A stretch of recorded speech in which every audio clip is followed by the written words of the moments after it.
Good morning. It's me, Ranjini Sandra, and welcome to my channel Alpha to Epsilon.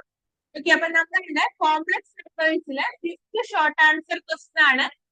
അതായത് z square plus z plus 1 is equal to 0 ആണെങ്കിൽ ഈ ഒരു സമ്മേഷന്റെ value കണ്ടുപിടിക്കാനാണ് question.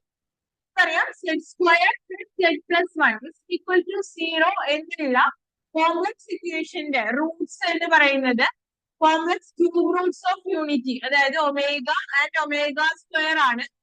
അപ്പൊ അതില് സെഡ് ഒമേഗ എന്നുള്ള വാല്യൂ എടുക്കുകയാണെങ്കിൽ നമുക്ക് സമ്മേഷൻ ഈ രീതിയിൽ വരും. അപ്പൊ അതില് omega cube is 1. So omega cube 1 by omega cube omega raised to 6 and 1 by omega raised to 6 all become 1. നമ്മുടെ സമ്മേഷൻ ഈ രീതിയിൽ വരും. ഓക്കെ, അപ്പൊ നമുക്ക് രണ്ട് ടേംസ് 4 plus 4 8 ആയി മാറും. ബാക്കിയുള്ള ടേംസ് എല്ലാം omega plus omega square whole square ആയി മാറും.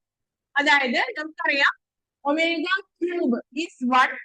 So omega raise to 4 become omega, അതുപോലെ തന്നെ omega raise to 5 become omega square.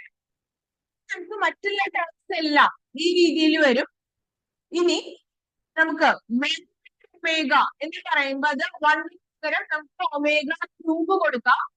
അപ്പൊ 1 ഒമേഗ വിത്ത് ഒമേഗ സ്ക്വയർ, അതുപോലെ തന്നെ 1 by omega square with omega.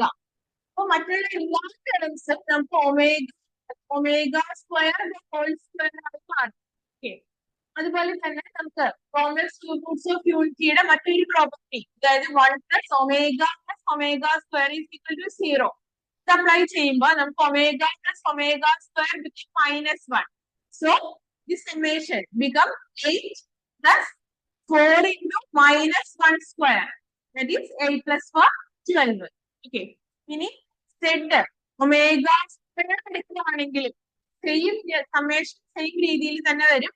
Just order ഒന്ന് തിരിയുമെന്ന് മാത്രമേ ഉള്ളൂ. ഈ ഒമേഗ ഈക്വൽ ടു 1 എന്നുള്ളതും 1 plus omega plus omega square equal to 0 ഈ രണ്ട് പ്രോപ്പർട്ടീസ് അപ്ലൈ ചെയ്യുകയാണെങ്കിൽ ഈ സെയിം സമ്മേഷൻ സെയിം വാല്യൂ തന്നെ വരും. Okay, so answer is 12.